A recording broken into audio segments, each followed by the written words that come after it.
Hello, and welcome to my University of Dundee Discovery Days presentation entitled Getting It Right for Every Student.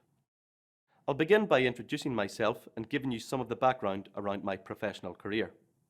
My name is Eddie Valentine, and my background is in education.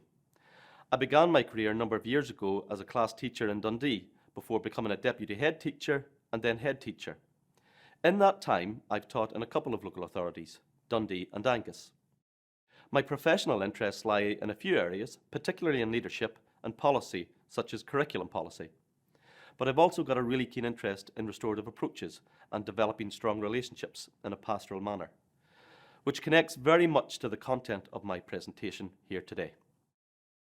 I've been at the University of Dundee now coming into my 5th year, and in that time I've been part of our programme management teams on the MA undergraduate programme for teacher education, holding posts of Curriculum and Assessment Convener, Year Convener, and also Chair of our local authority Initial Teacher Education Partnership Group. I was asked to present here today after receiving the Student-Led Teaching Award for Outstanding Contribution to Student Welfare last academic session. I'm quite humbled by that award, but I should stress that any of my colleagues could have been given the same award as we truly work as a team to support our students. So the purpose of today's presentation is to highlight the sound structures and processes that we have in place to support student welfare and well-being as a school as much as my individual approach. My colleagues and I use these processes as a support. However, I believe there's also a fundamental need to weave your professional and personal values throughout in order to be genuine in our attempts to provide care.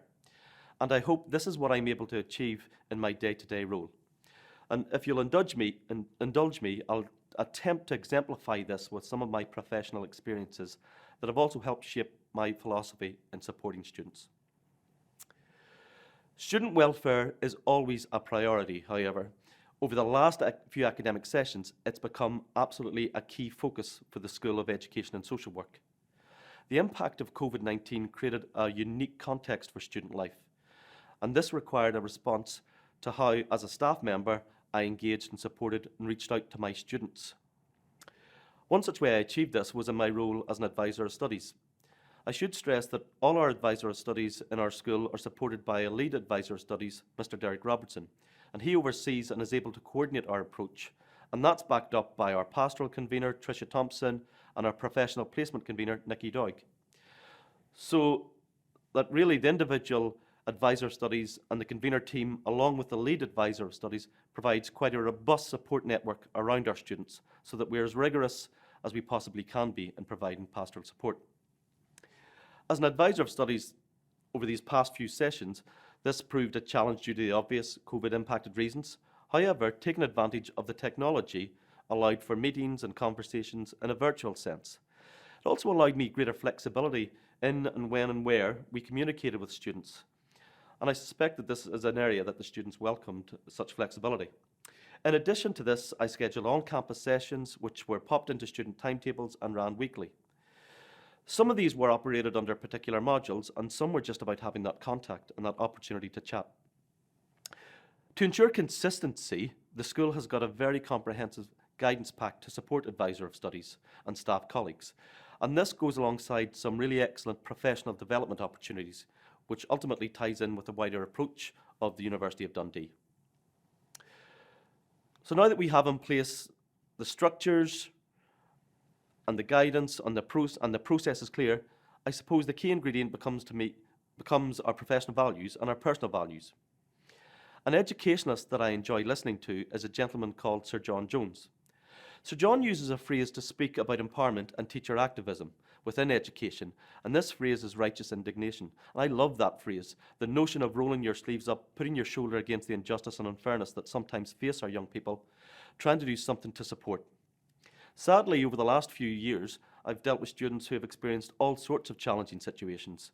And believe me when I say I'm full of wonder and awe at how these young people have overcome and continue to overcome such challenging and horrendous circumstances. Everything from bereavement to really significant illness. And I think this is where the righteous indignation comes in, to take the energy that comes from that raw emotion created at the unfairness and say, you know what, you can take a running jump because that student isn't going to give in, so I won't give in my support for them. I think this is what informs my personal and professional philosophy. I've been fortunate to work with many wonderful professionals who have had such a strong and caring and positive characteristics. I think this is important as they help influence, along with those values that are set out within our teaching standards, seen here on the right-hand side of this particular slide, in terms of what philosophy and practice looks like. So ultimately, what I've tried to achieve is a learning environment, but one that's safe, secure, and inclusive for my students, regardless of whether that's an online virtual experience or on campus here in person. I think this philosophy manifests itself in particular values and skills.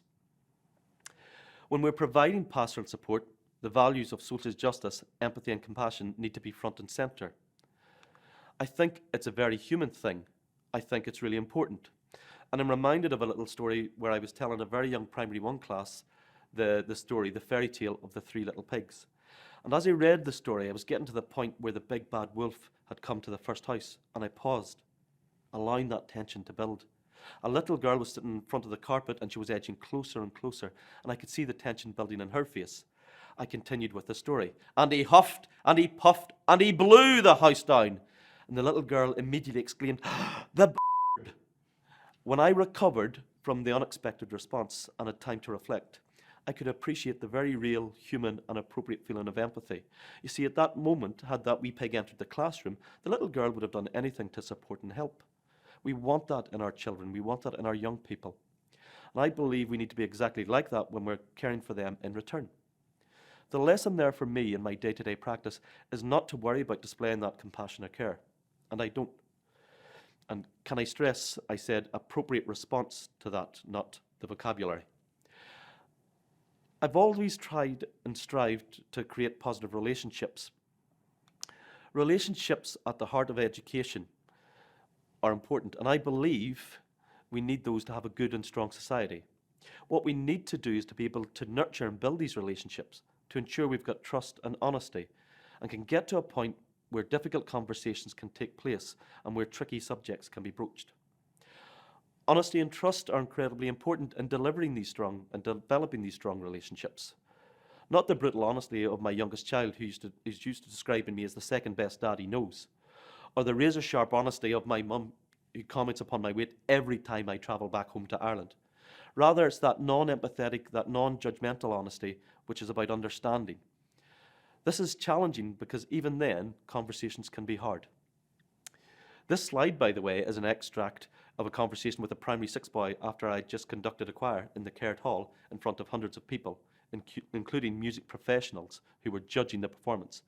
I'd only been told 60 seconds before going on stage that the class needed a conductor. I've never conducted, never have since conducted in my life before, and my arms were flailing around all over the place during the performance. And as I left the stage, I made this comment, "Honestly, I've never conducted before." And his reply left me in tears for a variety of reasons. Honestly, you could tell. A final key skill is the ability to listen. You never know when the answer to a problem can present itself by just listening. It's not about solving the problems for students, rather giving them the tools and the ownership to be able to do that for themselves. And again, a little anecdote from my past life as a teacher begins when a young boy in a primary 3 class was walking past me one day and he said, "Mr. Valentine, we've got a problem. You know the little display table outside the nursery room? Well, someone's been taking the blue toys from that table." And my response was, "You're kidding! How do you know this?" And he replied, "Well, it's me. I'm taking them."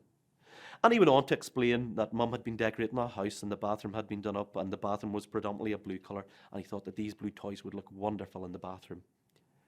I don't think he started that conversation as a confession, but there we go. Ultimately, the problem was solved and the toys were brought back. So listening and giving an opportunity to listen is incredibly important. To conclude, the key message in addressing student welfare, I believe, is to rely on that values-based approach to support. It's about living out how I would want to be with how I would want my children to be supported and how I want to be supported. Thank you for taking the time to listening to me today. Take care.